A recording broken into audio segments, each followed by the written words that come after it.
Welcome to all our smoking friends and family all over the world. Honest Abe here with a special broadcast tonight with my right-hand man, the GOAT himself, Alex Tavala, and special guest from his bunker below, the man they call the Saka Squad, Steve Saka.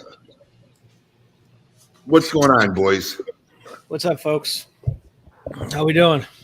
Looks like everybody kind of had an interesting day today. Yeah, some interesting start to the holiday weekend. Alex had a meltdown, a back-end meltdown. Steve, well, every day is hectic. And I got Lululemon today. Sounds like you had the best day of the three of us. Yeah, I think so, too. I think I would have rather been whacked. Yeah, you know. I'm telling you, I had a procedure earlier today, and I guess the anesthesiologist. It's all butt play, right? That's what that was, right? Both. I had a colonoscopy and an endoscopy, so they went both ways. No And shit. I guess It defines the meaning of a power bottom, does it not? seriously, and You got 69 today. I guess the sedative didn't quite work well, so they ended up giving me ketamine, which I was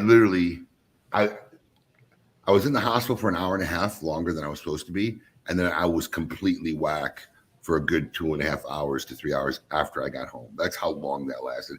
I fell asleep for an hour, woke up, I'm like, this can't still be in my system. It was a bad ride. I literally felt like the scene from Wolf of Wall Street when the Lululemons kicked in and he was at the payphone crawling to the car. That's literally what I felt like. I was mumbling, slurring, hallucinating. It was a rough morning. I gotta tell you, if you got to spend 3 hours rewatching a film, that is one to rewatch. Seriously. I mentioned to you earlier on the phone. I watched that again like a month ago. It's fantastic. When he's at the phone, I mean, he does such a brilliant job of acting when he's in the middle of the conversation and then he begins to slowly start messing up because you don't even catch it right away. It's so subtle. And it's like a few seconds before you realize he's starting to sound like a complete imbecile. And the moment that happens and you realize what's going on, it was I die. I remember literally laughing out loud hysterically when I caught on. Yeah, Dallas ketamine. I never even realized some was in some next level shit. Oh yeah. That's I was probably all of a trip. My wife's response was literally, they still give that to human beings? What the hell? It's good for Michael Jackson, baby. The nurse was telling me, all I kept saying was, people do this shit on purpose? I was so whacked out. Like, I'm like, who wants to be this way? Oh yeah, dude. I was spinning. I was a hot mess. So, anyways, end of summer with Saka. Thank God. All right. So admit, it was a pretty fun and good promo. Listen, for all our listeners out there, this is honest to God truth. It was never meant to be more than just summer with Saka. That is correct. And then we added a 2, which I agreed to. And then you added a 3, which I had no choice but to go along with. I mean, see, well, you know what happened was it was really your fault, and I'll tell you why. Oh, of course, my fault. Well, I mean, look, we ordered a show on the 2021 PCA, and we literally get them 2 weeks before the 2022 PCA. So, right? I mean, we get them like a month before the PCA. Right. What are we supposed to do with them? So wait, so we do this great promotion, and I didn't realize you were dropping them again at the 2022 PCA. So now I got 20 more ashtrays. What was I going to do with them? So it was only fitting, just let's finish out the summer. And it was a fun and obviously well-received promotion. And look, I liked it because honestly, look, it's really funny because as a retailer, we get this all the time. You know, the guys who come in and buy boxes feel like they have some superiority. So like the guy who comes in and buys a box a month or comes in and buys his 2 boxes a month thinks that, like, sometimes psychologically that for whatever reason, he's more relevant than the guy who comes in and buys 5 sticks every day. Because there are those guys. There are those guys who come in and buy 2 or 3 sticks like literally every other day. It's the same thing at the end of the day. And probably sometimes the stick guy, you know, maybe even Spent more. spends more. Right. So I just thought it was a neat way because we knew it was going to be not like a one-day thing. And sometimes people will buy 5 of this and 5 of that. So for just the entry of a simple 5-pack and not having to really crush your wallet, you were able to get a shot at getting one of these ashtrays. Because obviously, no matter how many you sent me, Steve, I would never have enough for everybody who would want one. Right. So I thought it was a cool little way to set it up, and I think it worked out well. And we made a bunch of people happy the first 2 times around, and we're going to make 20 people happy tonight. And let me say thank you to everyone, your competitors, your peers, that they also really like the ashtrays, because I got so many orders at the trade show that I'm going to keep the ashtray carvers in business for like a whole year now. Yeah, it's awesome. It's crazy. So it's like literally going to employ like 5 people for nearly 12 months continuous, doing nothing but hand carving stone ashtrays. So, and still there won't be that many of them. You know what I mean? In the grand scheme, Right. because they could only make about 20 a week. So, and it's not like you can go hire people around the corner to make them. You have to be a skilled artisan to know what you're doing. particularly like the thing that blew me away, like I know I've always said they're handmade, right? And I knew they were carving them with a machete and they were hand polishing them, but I assumed that they were cheating on the DTT part with a Dremel tool because I just couldn't fathom otherwise. But when I was there last month, and I went to LeMay with Anna, and we went to give him the good news in person, right? That he was going to make so many more, and he showed me how he did. They literally hand chisel that DTT thing into the end of those stems. I mean, it's mind blowing to me. Now, did he show you one, or did you think of this and find them? Because it's not like every day you run around a corner with somebody who can make an ashtray like this. It's a good question. I have a good friend of mine, Gustavo Cura. He's the president of Prosanixa. He's the one that runs the tobacco operations for Oliva Tobacco Company. And I always stay at Gus's house when I'm in Nicaragua. He's a really good friend of mine, and works out well for me to be the best friend, one of the best friends, I should say, of the guy that runs the tobacco operations for Oliva in Nicaragua. But he had this stone ashtray on his thing. And I'm like, where the hell did you get this? I have no idea. It was given to me as a gift by, we call him Elvis Medrano. He's Gus's driver. And I started talking to Elvis, and he's like, yeah. There's this guy in the mountains of LeMay, and he hand carves all sorts of stuff. And he said, does he make these? I've only seen one, and this is it. And I bought it for Gus as a gift. And that's what led me to go and find the guy. His name's Dennis, and get him and talk to him about it. Now, the one that Gus has is the ones we're making, I think, are a little nicer than the one that he did for Gus. But I went into it with a kind of a more of an idea as to the size and the shape and all of that. So, but that's where it started, was that one ashtray that Elvis bought as a gift for Gustavo. And you know what blows me away is, like, I stay at Gus's house, but everybody goes to Gus's house, right? Anybody that buys tobacco has been at Gustavo's house. So everyone's seen this ashtray. I'm just surprised that nobody ever said, wow, this is fucking cool. You know why? I'll tell you why, because the process it's tobacco people that are at Gus's house. It's not brand people and and people that own cigar companies. It's like real cigar makers and tobacco people that are at Gus's house, and they don't give a fuck, right? They're just you're right. It's not there. I don't know why, but man, as soon as I saw him, like, man, Elvis, this is cool. Well, the only thing that went bad with the whole project was that originally I wanted Dennis to have each of the guys sign the ashtrays on the bottom. Oof. Right? I thought, oh, that'll be really cool. Get them to chisel their name on the bottom, right? He was really reluctant, and I didn't understand why. The and ashtray then I got the first 5 samples with the hand carving on the bottom. It looked terrible. These guys can't write. They don't know how.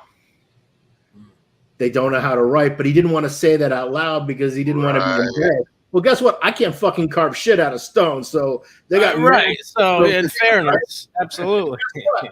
A lot of people can write, not a lot of people can sculpt things with chisels and machetes. So it's all these are talented, smart guys that are doing this work. But so in the end, I ended up saying, "Hey, Dennis, don't worry about it." And he was like, "Oh, thank God," because he was really dreading them because they were all embarrassed because it looked like a kindergartner.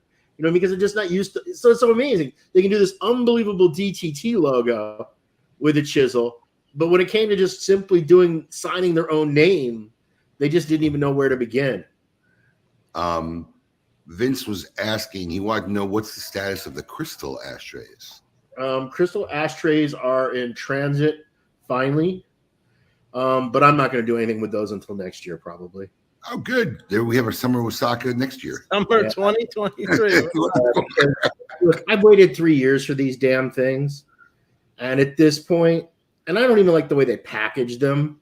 They made a box for it, but then they just jammed cut pieces of foam around this crazy. I'm so annoyed with the whole project. I'm just going to get them landed, put them in the warehouse, and just try not to think about them for a while because, I much rather take care of getting Dennis's things done. And, it actually keeps people employed versus this jag off in China that's been jacking me around for fucking 3 years and holding on to my money and just bad after bad after bad. The final ashtrays look great. So they're nice. They're beautiful. I love them. But all the angst that went into it and the delay. How many times did you have the sample remade? 14, 16. No. Yeah. Wow. Dude, not only that, we changed factories 3 times. Oh, Jesus. Yeah, man. These things have actually been fully produced twice already. And I rejected them because they weren't like the samples that were approved. It's been nothing but a nightmare of a project. It really has. Did they take a deposit before they started making them? Yeah, of course they do. When they reject them, they give you your deposit back? Fuck no, it's China. They say sue me. And what can you do? Nothing. Right. So you're already, and not only that, along the way, the price got bumped up 2 more times. Of course. And if I didn't like the new price, fine. Just leave me your deposit. You know what I mean? The whole thing has been nothing but a debacle of a project. I absolutely hate it. And this is the reason why manufacturers get the same ceramic ashtray with the heat transferred shrink wrapped label that goes on it. And it costs them $3.25 or $5 or whatever it costs. Because to do these kind of really custom pieces, man, it's a lot of grief. People don't have any idea what it takes to actually make something from scratch that's unique. Because, this, and almost all the cutters everybody gets, all of the lighters, that shit that's already made. The molds are already done. They're already done. So the companies that are the brand of whatever, they're just looking at it. Now, that's not true with a DuPont, okay? I believe DuPont is making custom pieces. But, dude, when you're buying a lighter for $90, that's something that's already been designed and made, and there's molds, and they're offering it to a bunch of customers. Now, if you buy so many, they'll say, okay, well, you can have exclusive rights to this design for 24 months, 36 months, whatever, or if you buy so many a year, we'll only make it for you. But it's not the same as actually trying to get something from scratch made. It's right. Really a pain. And particularly when it's all the way over there. Well, if you're just joining us, we're live here on Smokin' with Steve Saka. We're capping off the end to a trilogy of Summer with Saka promotions. Summer with Saka 3, we have 20 of these highly sought after hand-carved stone ashtrays made in Nicaragua. We're going to give them away to 20 winners tonight. We had a 2.5 week promotion the end of the summer? Yeah, about 2.5 weeks. 2.5 weeks where... I just want to address, Jamal, real quick. So the stores have them in stock. I saw you say you were a West Palm guy. If West Palm doesn't have them yet, they're on their way up there, so they should be on the shelves in West Palm very soon. As far as online, they're gone. Which brings me to a point, and look, I'm going to be guilty of this, but you this is what year for you now in the industry? So in the industry? Yeah, I mean, no, sorry, as DT&T. As Dunbarton, yeah. This is year 7. Okay, so it's become pretty now consistent with your releases that you pretty much sell out and they're gone. Yeah. Now. Do you say to yourself at some point, I need to scale this up a little more? Or are you scaling it? No. I have been scaling up. I mean, because I'm making the same mistake. I keep ordering a bigger opening order every time, and they keep selling out. So it's like, you're not alone. Let me say this. We know the size of your order, right? I had other people that are kind of in your weight class. They ordered like 250, and they ran out. Yeah. I mean, it's crazy. I mean, this is a thing that I don't think. This is kind of an interesting topic because I actually got a jab about this a couple of days ago. Some guy accusing me of limiting everything. I am not intentionally limiting anything. I make everything to the capacity that I could make. I want everyone to understand this. I want your money. Okay, that is my goal in life.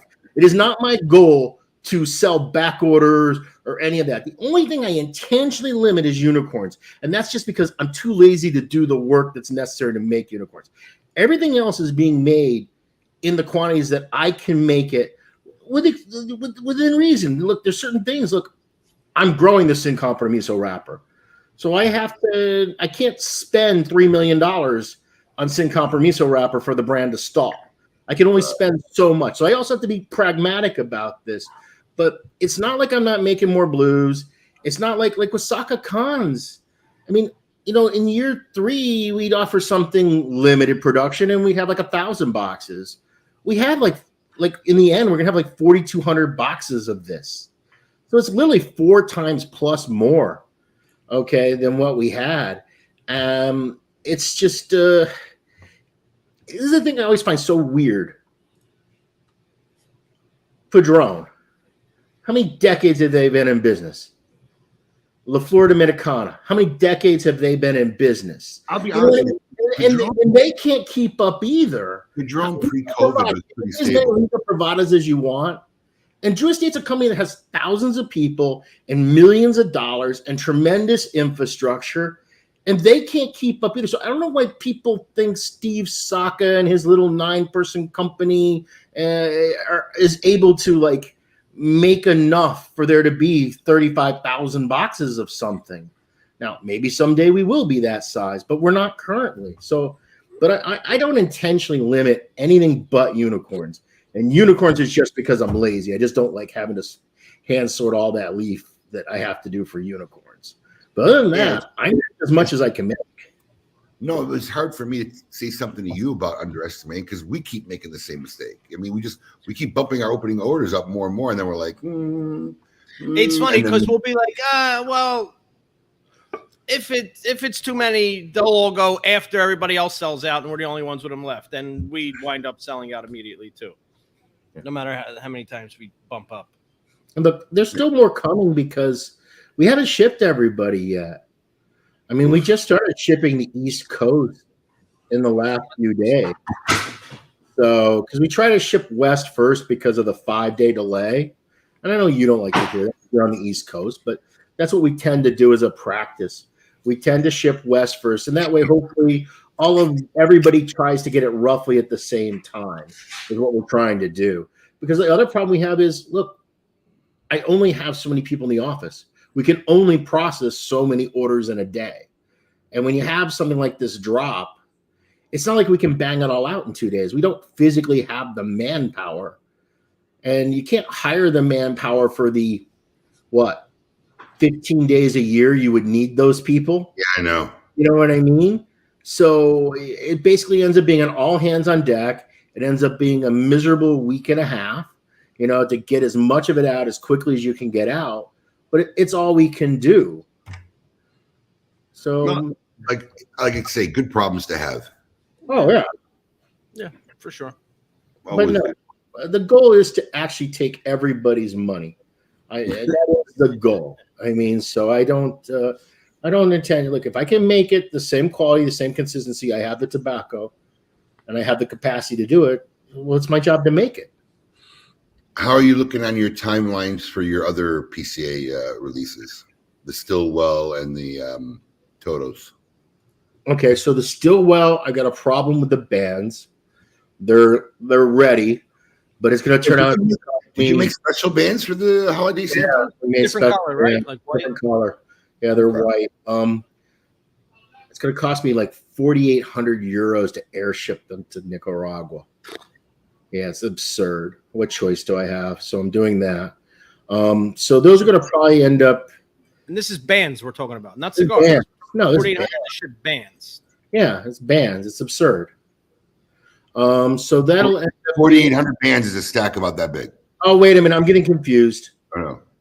I'm confusing that with the Sober Mesa papers I have to airship. Those are 4,800 euros. See, I got so much in my head I can't even keep it straight. The bands are going to get airshipped, I think, next week. They're not going to it won't get there in time to end up on the September container, which was what my original goal was. So we're then going to have to airship the cigars. So we'll probably end up airshipping them probably about mid-October, and therefore it'll be right on track. I was hoping to start shipping those to retailers in the beginning of November. So I think we're on track with Stillwell Star. The cigars are long made. And then the Todos Los Dias, they're currently slated to drop in January, but the factory's actually ahead of schedule on those. So I probably am going to wait till January anyways. Okay. But I might be able to do them in December, but who needs that grief in December? I think I would rather wait till January. Plus, two, Todos Los Dias, it isn't going to be like Saka Khan. You know what I mean? It isn't going to be like the Holiday Stillwell. Todos Los Dias is a much more geek stick. You know what I mean? We didn't get as many orders. It was like maybe, I don't even know exactly off the top of my head, 1,400, 1,500 boxes. You know, it wasn't a crazy number on the Todos Los Dias. So I don't think the sales will be as crazy. I mean, it's going to appear the same to the consumers, but there's literally a third less of them. You know what I mean? So I don't think it's going to have the same number of buyers. We'll all find out together. I don't know. I'm going to predict we underbought again.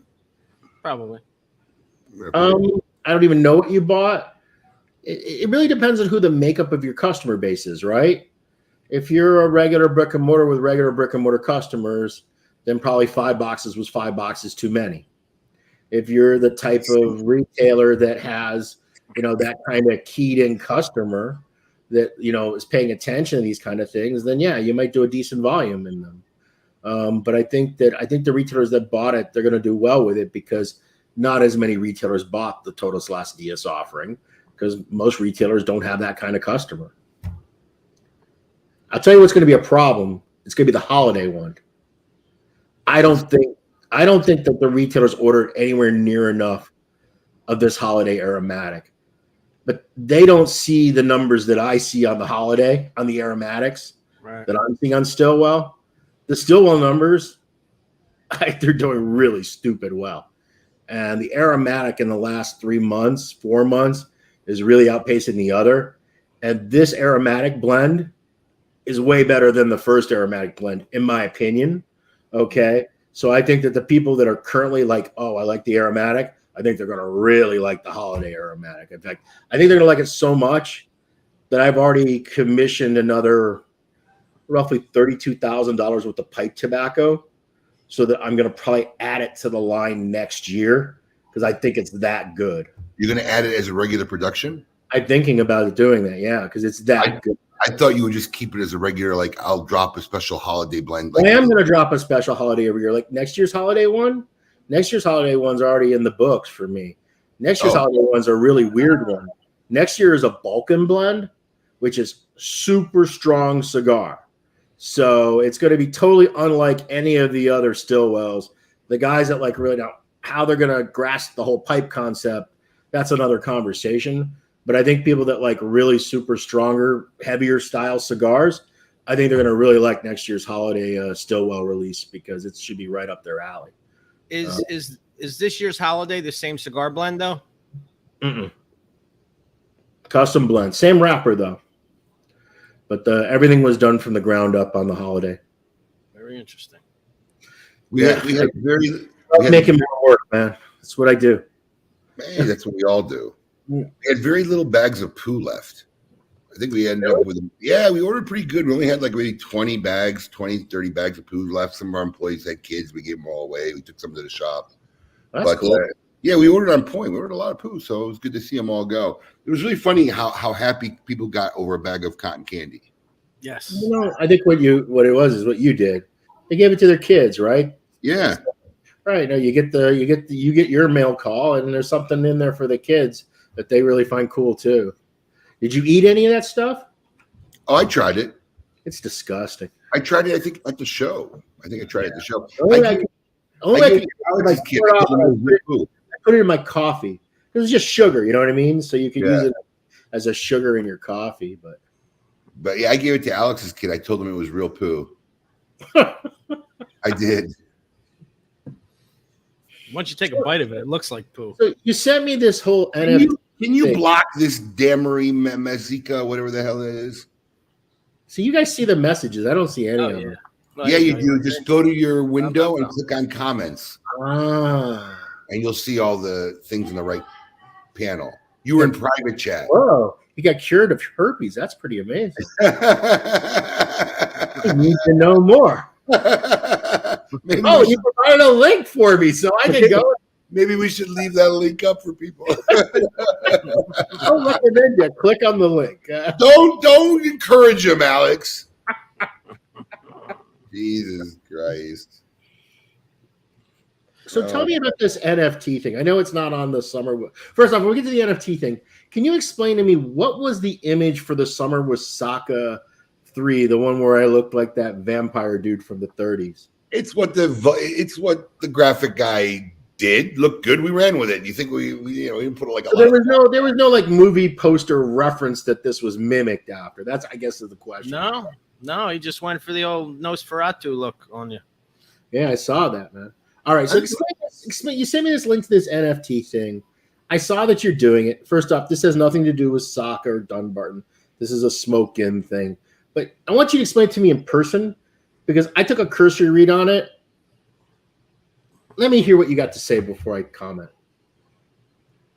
So look, I don't understand the whole NFT thing. I don't understand the whole metaverse thing. I know guys who have bought digital horses. I don't get any of that. In fact, Dave Garofalo did his NFT with the Atabay, which is artwork. And Alex is trying to explain it to me in the office. Well, it's like looking at it on Google and having the real picture on the wall. But I got no real picture on the wall. So I thought what LaFleur did with making it attached to a product was smart. Carney and I were talking about it. I did not anticipate.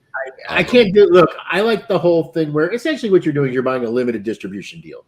That's what it is, and that's all it came down to. And the contract's being done by NFT. Now, a separate conversation is $78,000 to $98,000 for this limited distribution deal for 70 cigars a month that you also have to buy. I don't know how the math works out on that for the people that own the NFT, but God bless them. It's their money. They can spend it how they want it. I'm going to tell you, some people are smart, man. I'm just going to tell you because look, it was really funny. Fred Rui was in my office, and we had both made accounts to bid on this. And I just said, just curious, where was your limit? And we were literally both around the same limit. What mathematically we thought the value was as an investment for us to have this. And I can tell you what my number was, 28. Mine was 30. Mine was 35. Fred Ruiz was 30.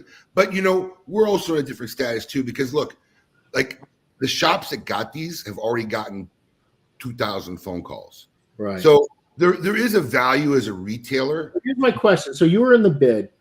Are there any rules attached? I never made it because it went over my cap like in 2 seconds. You were bidding, so you had to know what you were bidding on. Yeah. Are there rules attached to what you're allowed to do with those 70 cigars a month? No, you can burn them. So here you go. Here's what I'm telling the retailers that bought these. This is my advice to you. Do not sell them. Basically, make it for anyone that spends $300 with you. You will give them one of these NFT cigars. I'm going to tell you something. Any brand. I don't care if it's La Flor Dominicana. This is how you're going to get your money back. I'm going to tell you something. Now, there's even a guy who, I literally saw this. He sent it to me. Yeah. Yeah, I just had my phone. Where'd it go? But this is like something we would have thought of. It was very brilliant. But basically, he put $20 raffles in. And he has 5 tiers depending on how many raffle tickets he sells, right? And like if he only sells like I think 200 raffle tickets, then there'll be 5 winners. The right. 5th winner gets this is, and he has tier 1, 2, 3, 4, 5. So he sells all 5,000, which I'm sure guys are gonna buy multiple for $20. Like I don't know. I just had my phone. Where did I put it? But it's right in front of me. Jesus, that's the ketamine. That's the ketamine. I'm telling you, man. I'm so messed up today. So I'll text it to you. I'll text it to you later, Steve. But it was very smart. Right, so yeah, $5,000 at $20 a raffle ticket that clears you $100K directly off the top. Yeah, and if he hits tier 5, the 5th place winner gets let me see, tier 5. Winner number 1 gets a 5-pack of Golden Bulls. Winner number 2 gets a box of, I guess the boxes are coming in 14 counts. So they get a box of 14-count Golden Bulls. Winner number 3 gets a box plus a 5-pack. Winner number 4 gets 2 boxes of Bulls. Winner number 5 gets the one and only 50-count humidor that they made. All right. So This is my point. The only way this makes sense is if you come up with a creative way to retail, because you're never going to sell enough of these cigars that you paid $15 a piece for. I don't care if you sell them for $150 a piece. It would take you forever to get your money back. It's terrible. So I know that the thing that bothers me the most about it is the fact that you've got 6 other people and you don't know what they're going to do. And what they're going to do is all going to impact what the value is. So if there was somebody out there that thought they were going to sell them for $300 a piece, and you got somebody that's doing what you suggested, but Steve, what I suggested, well, it really undercuts the value of those cigars. No, because it's a limited quantity. So if you set the market at $30 a piece, you're only going to cater to 70 people this month. Right. Well, the other 70's got to eat whatever the market will bear. It's not like it's an unlimited amount, right? So yeah, 490 cigars every month in perpetuity. Yeah, I know, right? But each one guy got 70. Right. Well, he's only catering. I know, but he's only catering to 70. There's going to be way more than 70 people looking for this cigar. So even if you have one guy, is there going to be more than 70 people looking for it at $500 a cigar? Fuck no. No, I don't. Listen to me. I'm not even sure people look for 100. But listen to me. I can't. They will. We know they do on Unicorn. So 100. I mean, listen to me. Look, like I said, I have no aspirations or predictions about this because I've already been proven wrong. And that's the way I've gone into this whole thing. Is I've gone very open-minded because I don't really know what to expect. I like the fact that the LFD one was somehow tied to something physical and tangible. Yes, that's what made it worth it. That part I liked, other than I'm getting my digital horse to ride in the metaverse nonsense with my special cowboy hat. That I can't wrap my head around. That should cost me $4.99 as an in-app purchase. That's what that should cost. Okay. That's what made it worth it. So look, the way I look at it is this. Look, for us, the Anarchy was probably our biggest release ever. I mean, single store release, and right. It's already been out there for 11 years. I mean, the last few years when we had it in our rare and vintage room and we're selling for Meat Lovers and you sold of Anarchy, haven't we? Anarchy was only 2 drops, and the first one alone was 3,000 boxes in 2010. Okay, so that's definitely the biggest drop ever. Biggest drop ever. And I think for any brand, for any company.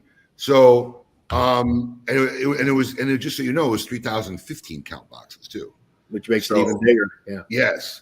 So it was a very historic drop. It was in Playboy magazine. It's been in the market already for 11 years.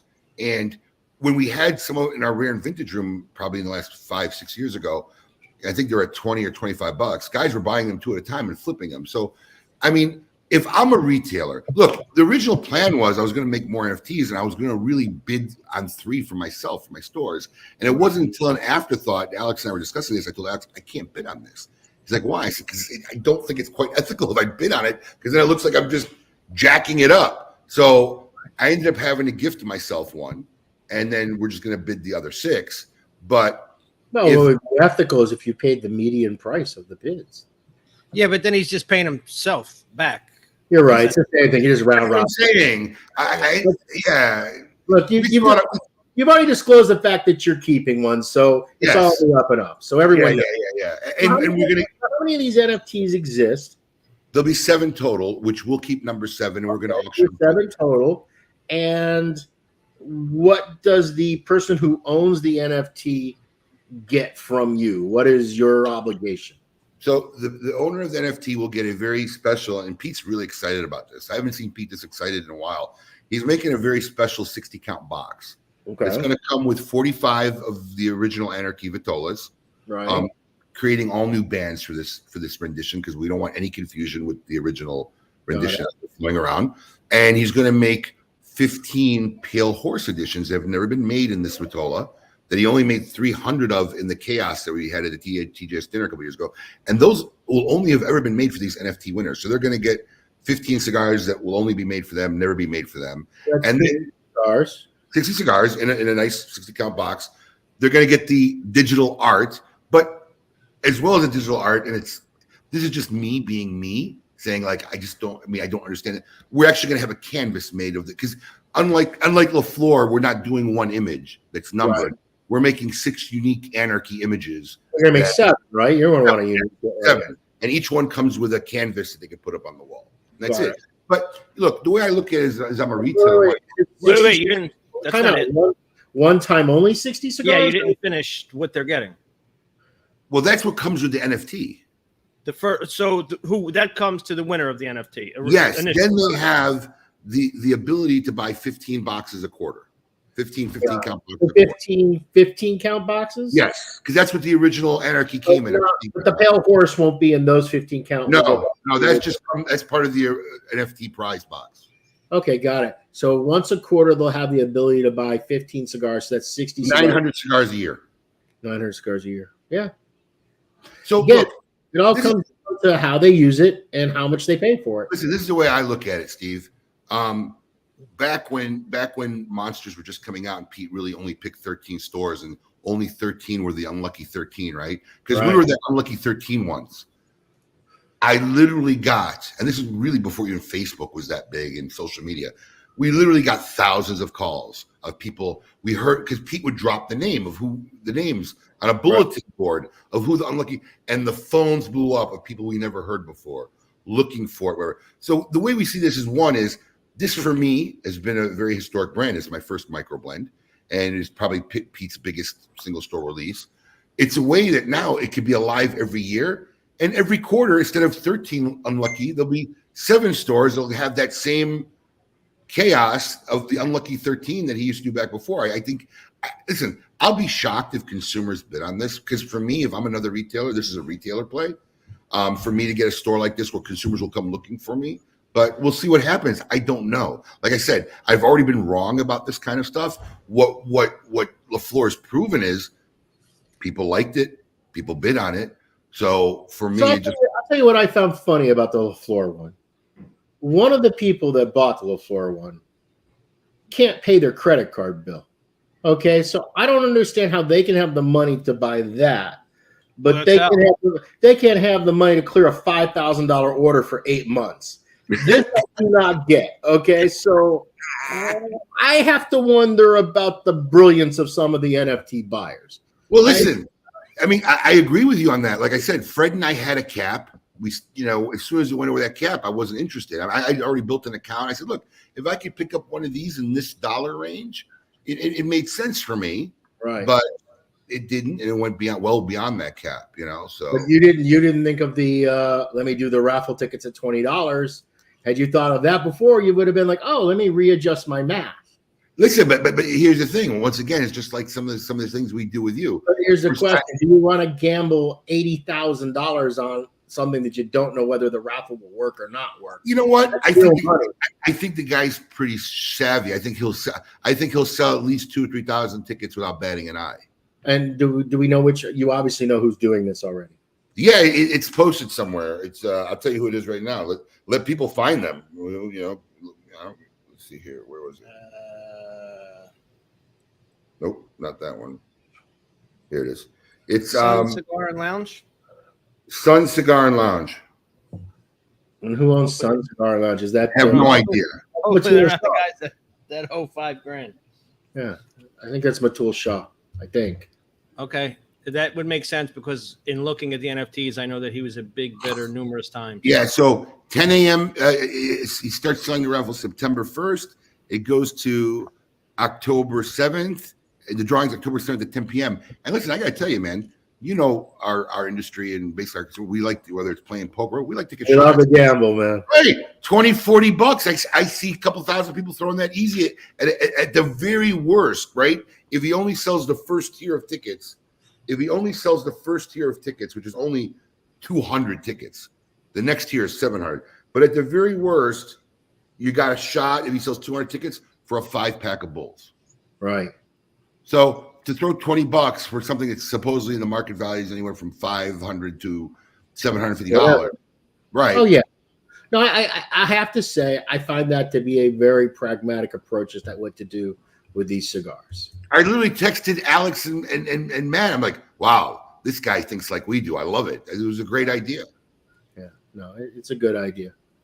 All right. So I asked this Facebook question, how many NFTs do we think there'll be? Because We had the Atabay one, and then we had the LFD one. Well, the Atabay one didn't come attached with a product, so that was kind of I didn't know really how that worked. Yeah, Right. that was just a And sale also, I think if you bought the NFT, it went to a cigar organization for legislative purposes. Right. Look, the thing with the NFT, if you attach it to a product and you use it in this model, like we couldn't have done it with just any cigar.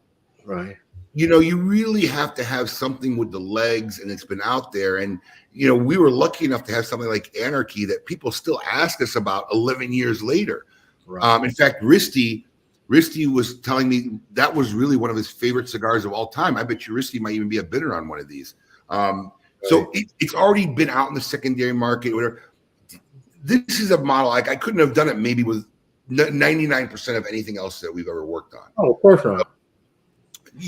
So I don't know how many guys could do it right, because you know, I don't want to mention names, but there's certain brands and manufacturers. There's nothing they could do it with. Let me say this: I don't believe I could get away with it right now. It's just tough. So I don't know. But listen, here's the worst thing. You know, Pete and I talked about it. If it's an epic flop and nobody bids on it, I got a run of Anarchies I could sell. I mean, what are you going to do? I end up owning 7 NFTs, and I got a run of Anarchies I could sell. Right. So there was really nothing to lose on our end. And listen, what the consumers don't understand, because I've seen some very educated comments and some very uneducated comments. Like, there isn't a year that goes by that I don't ask to have this remade. Right. You know, I haven't been able to get it reproduced. Right. We were fortunate enough. I convinced them in 2016 to drop 666 boxes, which went like that compared to the 3,000 that was the original run. So, you know, in the course of 11 years, it was only dropped twice. So, worst case scenario now, at least I got it so that it'll exist a little bit every year. It goes back to the capacity question. Look, I only had enough space to make so many frog juice this year. I only had so much space to make so many. To make the Feral 100th, I had to stop Sin Compromiso Paladin production. So in order to make those crappy, 200 odd boxes, well, that means I'm not making Paladins that sell for $30 a piece, and I'm making a cigar that's going to sell for $15 a piece. Not exactly my most brilliant play. You know what I mean? So we all have limitations. It's not like we just dial up the Willy Wonka cigar making machine to a slightly higher speed and we spit out more product. It just doesn't work that way. So, and I think, and we also, the other thing too is even when even if I say, hey, I'm okay with this, and you probably run into this all the time because you deal with a lot of brand owners. Once they start talking to the factory's like, no. We're not doing this shit. We got too much going on to dick around with your crappy 510 count boxes that you want. You know what I mean? Because it's just so bad for just the whole factory business. No, I get it. It's rough to make these small things. It really is.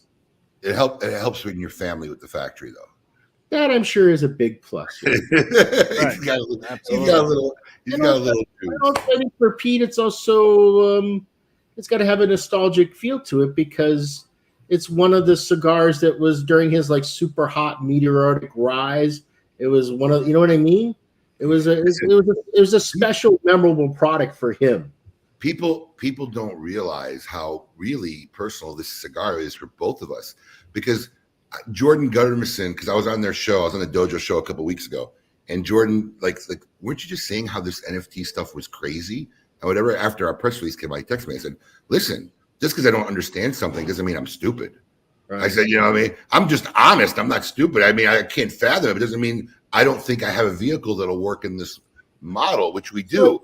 So I've been thinking about something for a while, because this whole limited exclusive stuff is getting out of control for me.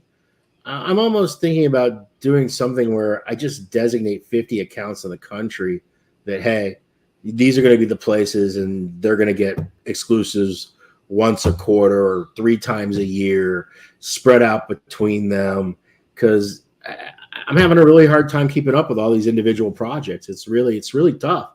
I mean, to do all of this specialty stuff. It is. I don't know. It's an idea I've been thinking about, but I haven't. You could solve the problem real quick. Just set a limit. Half of them won't make the limit, probably. Oh yeah, I would. I would make a minimum buy. Yeah, I mean, if you set the minimum at the right amount, you'll probably lose half overnight. Oh, I'll lose more than half. There you go.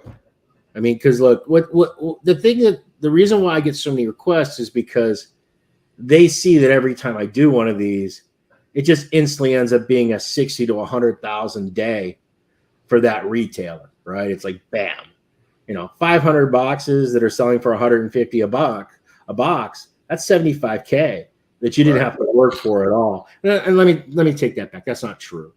It's not like the guys at Rocky don't work. And plus, as well as I do, you got to do all the fulfillment. You got to do the customer service. You got to do all those other things. So for me to say no work is not a fair statement, but it's business that's brought to you that you don't have to go and find.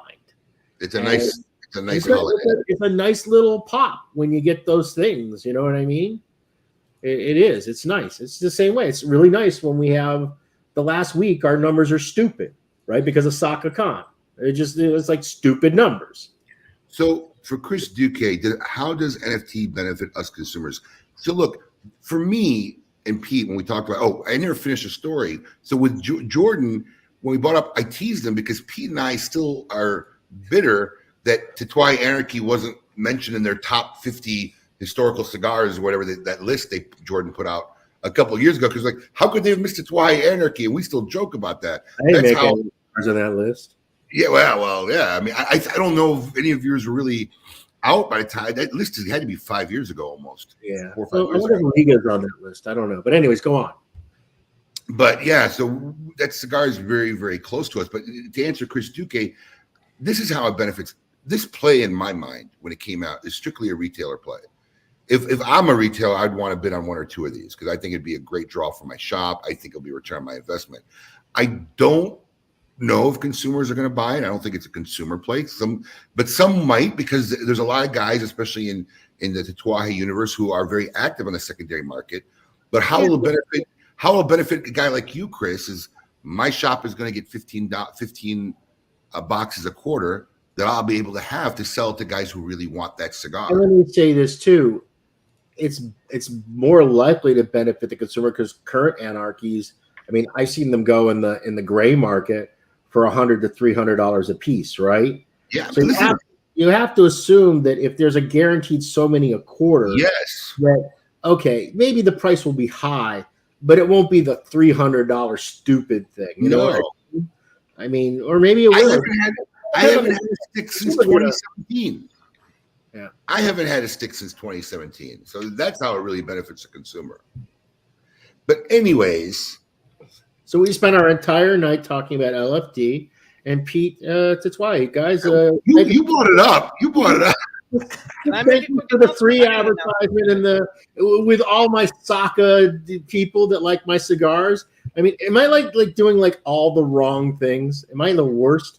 But you know what? I think that's your stick. You like to do all the wrong things sometimes. Anyways, we got 20 guys who want to know if they won. Listen, yeah. Can I make a quick announcement? I want to make a quick announcement first before we get to the ashtrays.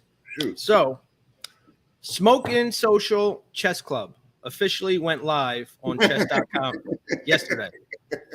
Now listen, in 24 hours, we have 38 members. We are kicking off. I'm going to put the link in if anybody wants to join the club. It's just a bunch of cigar guys and girls that want to play chess online together. We're kicking off our first tournament tomorrow at 12 o'clock. So how do you prevent people from cheating where I have the game playing the opposite side on my computer against 2100? Chess.com does that for you. As you may get away with it your first couple plays, but as you play, unless you do it, they'll pick up the pattern, right? Because you're not your pattern. You're not a fucking grandmaster chess player, right? Your accuracy level is 99.2% every time you play. They'll pick up on that. But what are you currently rated at? Where are you at? On chess.com, I'm 1270 in rapid and about 1400 in daily games. And not too shabby, man. So our tournament tomorrow is actually going to be, it's a kind of a test run. I'm going to put a little package together to the winner. But the way it works is it's a daily tournament. What that means is you have up to 24 hours to make a move. So not everybody has to be in their seats ready to play chess at 12 o'clock tomorrow. You move, your opponent moves, you'll get a ding that it's your move, and you have up to a day to make So a how move. long You is can that make a going move. to take? That could take quite a while to play a game. It could take a while, but if you don't have to wait 24 hours to make a move. If you're sitting on the toilet, Yeah, your opponent moves. You have up to 24 hours. Got it. You have up to 24 hours. So I actually, there's only 2 spots left. I started the tournament off as a 16-person tournament just to see how it would go. There's 2 spots left. And you actually may get a chance to play against some other manufacturers. Risty of JFK and both Dan Thompson has joined the club and is in the tournament tomorrow. So, you know, is Garrett in? Garrett is in. Yes, Garrett didn't join the tournament, but he is in the club. Me and Garrett are in the midst of 2 daily games now. I used to play a lot when I was younger, but I haven't really played much in the last 20 years. Yeah, it's just, you know, I'm a chess guy, so it was a little something different that, you know, we like to do different stuff, keep people engaged. And are you teaching the young Sprout to play too? I teach the young Sprout, and he goes to chess club every Tuesday. Awesome, because that's how I got started, was playing against my dad. Yep. Yeah. He got my son into it. Now my son goes to chess club. Oh, awesome. Yeah. So if you're watching us on our Smoking regular feed, please check our Smoking Social Facebook group. That's where a lot of fun stuff like this happens. We give away stuff. We have a good time. Smoking Social on Facebook. Please check it out. And then also, if you're watching, don't forget, Friday through Monday, we have our Labor Day sale. So go check that out. Get some savings in for the holiday weekend. Anything else, Alex, before I miss out? Kind of got it covered. I think that's it. All right. Let's give away some cool stuff and have a fun night and call it a cap. Let's bring this wheel up. All right, let's get the wheel. There's no way this wheel's as crowded as the last wheel. No. Well, the last wheel went a month. It's still a pretty crowded wheel. It's a pretty crowded wheel. All right, let's get rolling. Ashtray number 1. Oh, where's the pretty sound effects? Oh, you can't hear sound effects? No, they're in the. There's no. Robert Fitzgerald, and I can't hear the people clapping. Robert Fitzgerald, congratulations. You are winner number 1. I see you're copying and pasting, yeah? I am copying and pasting. Good man. All right, here we go. All right. It's always one of my least favorite parts, raffle pulls. It's like you just sit around, you kind of wait. Oh, one of the coolest things I did about the Great Smoke, we went to a digital version. Scott Stepp, congratulations, Scott. You are winner number 2. We used to do all the raffles at the end of the Great Smoke, and it used to be like 30 minutes of just drudgery and drag. 30. I did some cigar events. They go on for 2 damn hours. It's brutal. So when we did the digital version, and we kept it going last year, was we just did 4 every hour on the hour, 20 prizes throughout the day. And it was nice. It was a nice break. It was quick. People found out. It was way, way better than tying it all up at the end of the event. Really brutal. I agree. Yeah. Congratulations, Scott. Here we go.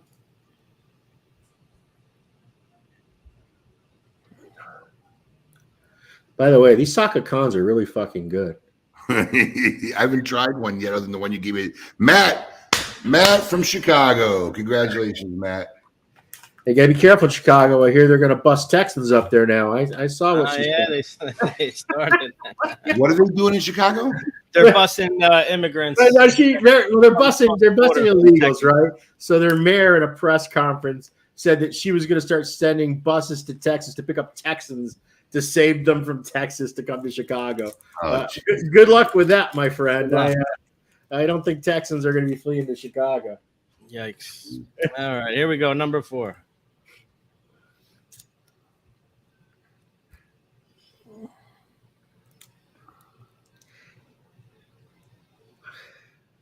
Kevin Sheehan, John Kiro. Congratulations, John. Kevin Sheehan wants to know if you, on the ashtrays that you're making, are you changing anything about the design the next time? The only thing that we're changing is when I went and met with Dennis and his folks, I said I wanted them to concentrate on trying to pick more colorful stone. You know what I mean? Because some of the ashtrays were white and some of the ashtrays were really colorful. The colorful ones were nice. Yeah. The thing is, the white ones, they're heavier. So the colorful ones are much lighter feeling because of the density. But I asked him to try to focus on only doing many more of the colorful ones. So, but no, the ashtray design is going to be the same. And the thing is, none of them are identical. They're all a little slightly different. You know what I mean? You know, so some end up being a little sexier than others, but every one of them is stunning when you open the box. Congratulations to, was it Dan McDonald and Kyle Woodruff? Where are we on now? 7? We are on 7. I hope that people that got in this actually like the cigars and we're just trying to get a damn ashtray. I think everybody kind of likes your cigar, Steve. That's a fair assessment. Do you have that clip? Do you have that clip up from that we used on KMA? Is it in your back? I don't know if it's on this side, but if we do, damn, it was perfect timing. He's dropped at least 3 times during the broadcast. You could have just thrown it up there. Who's Dennis Forte? Congratulations, Dennis. It's not on this one. Damn it. Damn it. I have no idea what we're talking about. It would have really been perfect. Anytime we're on with Steve, you need to have it. I know. I got to load it into this side. Obviously, I'm going to hate whatever it is. Oh, you'll die laughing. Hey, look who won, Steve. Unfucking real. He's going to just give it to one of his California boys because I think he already has one. Chris, Like, I know he has one. Brother Chris, thank you. It kills me that Chris keeps buying my cigars. He does so much. He doesn't ask. I know. It's like it was even like, so I was at Rocky Mountain, right? And I had inadvertently, well, I didn't, but the warehouse had packed 5 boxes of Saka cons by mistake. Ooh. Right?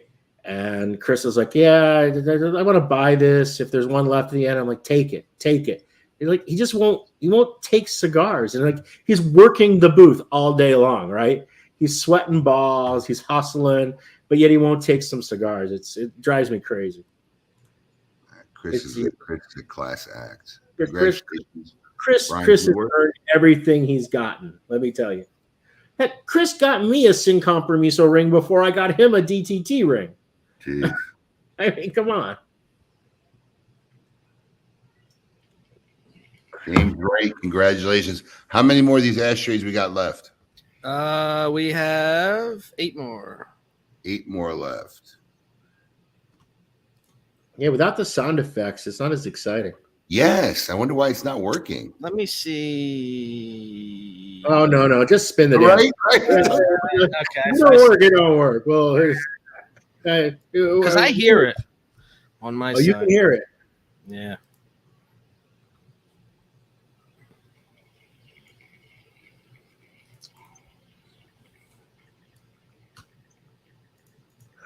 David Harris, congratulations.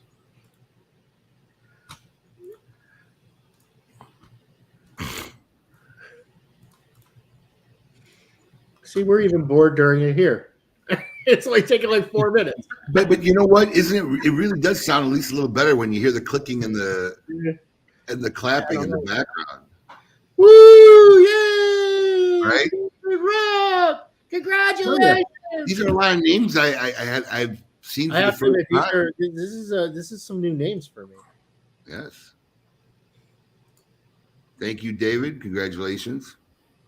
Where are we at? How many left? This is number 14. Oof. 6 more after this. Oh, Ray. our good friend Ray. Well done, Ray. Congrats.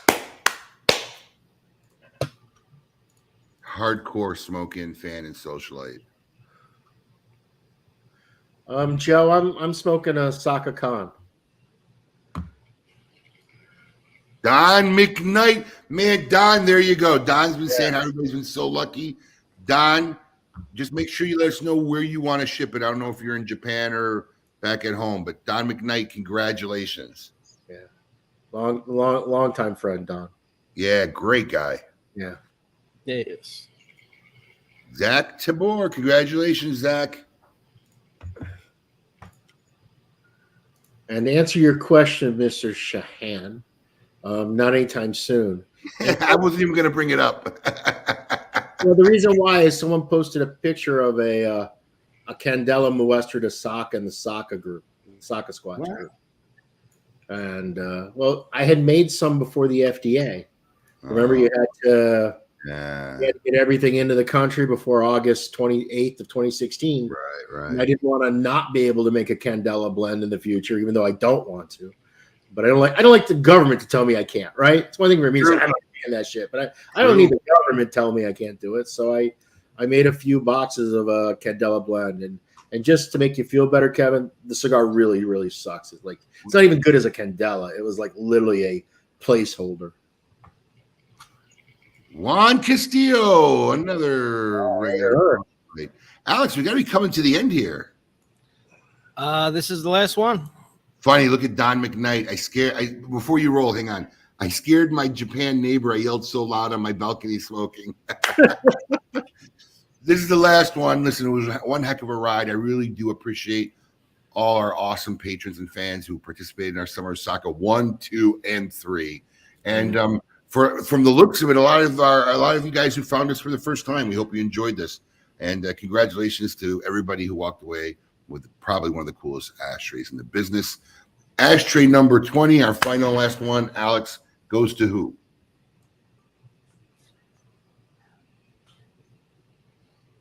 Let's see who gets the last lucky winner.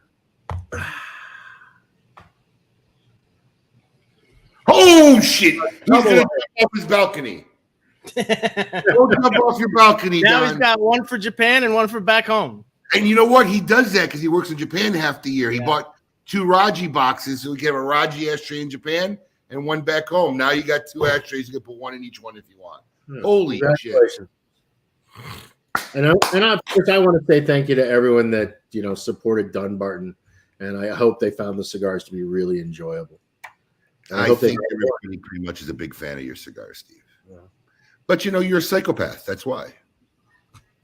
There's an audio bite for you there, Alex. That is a good audio bite. That is, you're a psychopath. That's why. Steve, I know you're busy. I know you literally ran home to get on here. I basically came out of a horse tranquilized induced coma. Alex had a whole day of things, but we put it all together. Thanks for joining us, fellas. Thanks to everybody out there. Refill your humidors. Big Labor Day sale. Go check out smoking.com. We love you all. We'll see you again real soon. Peace.